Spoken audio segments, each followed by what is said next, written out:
சிக்கனை நல்லா கழுவிக்கோங்க. கழுவிட்டு ஒரு பேனில் போட்டு கொஞ்சமாக அது கூட வந்து மஞ்சத்தூள், பேருக்கு கொஞ்சமாக ராக் சால்ட் அதாவது கல்லுப்பு கொஞ்சம் சேர்க்குறேன்.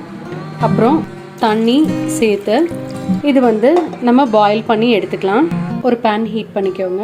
அந்த பேனில் வந்து கொஞ்சமாக ஆயில் சேர்க்குறோம். ஆயில் நல்லா ஹீட் ஆனோம். சின்ன வெங்காயமாக கொஞ்சமாக வதக்கிக்கோங்க.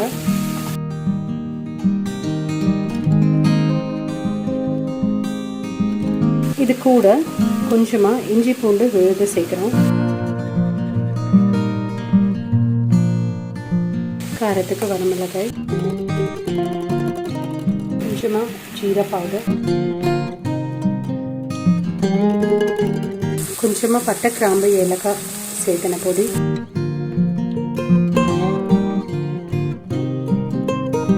இது கொஞ்சம் வதங்கிருச்சு.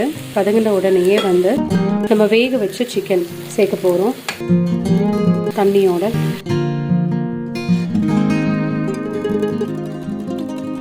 இது ரொம்ப கம்மி ஸ்பைஸ் உள்ள சிக்கன். அதிகமாக நான் காரம் எதுவுமே சேர்க்கல, வரமிளகாய் மட்டும்தான் சேர்த்துருக்கேன். கொஞ்சமாக நான் வந்து பெப்பர் பவுடர் சேர்க்குறேன்.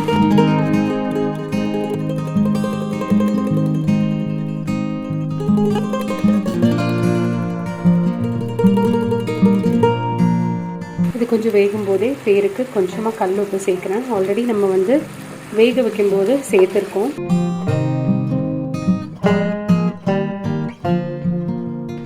சிக்கன் ஆல்ரெடி வெந்திருக்கு பாருங்க. லெட் ஓப்பன் பண்ணி பார்த்துட்டு கொஞ்சமாக கேப்சிகம் சேர்க்குறேன். இது கூடவே கொஞ்சமாக மிக்ஸ்ட் ஹர்ப்ஸ் உங்களுக்கு வந்து ரெடிலி அவைலபிளாக இருக்கும். பீட்சாவோட மிக்ஸ்ட் ஹர்ப்ஸ் கொஞ்சம் சேர்க்குறேன். ஜஸ்ட் கொஞ்சமாக இந்த ஃப்ளேவருக்காக. துளி அளவு தேங்காய் எண்ணெய். டேஸ்டியான இந்த கேப்சிகம் அப்படியே க்ரன்ச்சியாக தான் இருக்கணும். ஸோ டேஸ்டியான இந்த சிம்பிள் சிக்கன் வந்து ரெடி ஆயிடுச்சு. ஸோ காரம் ரொம்ப கம்மியாக இருக்கும். ஸ்பைஸ் வந்து ரொம்ப மைல்டாக தான் இருக்கும் இதில். ஸோ கண்டிப்பாக இந்த சிக்கனை வந்து ட்ரை பண்ணி பாருங்கள். உங்கள் வேல்யூபிளான கமெண்ட்ஸ் அண்ட் ஃபீட்பேக்ஸ் எனக்கு கண்டிப்பாக தெரிவிங்க. இப்போ வரைக்கும் சமீராஸ் கிச்சனை சப்ஸ்கிரைப் பண்ணாமல் இருந்தீங்கன்னா மறக்காமல் சப்ஸ்கிரைப் பண்ணிக்கோங்க.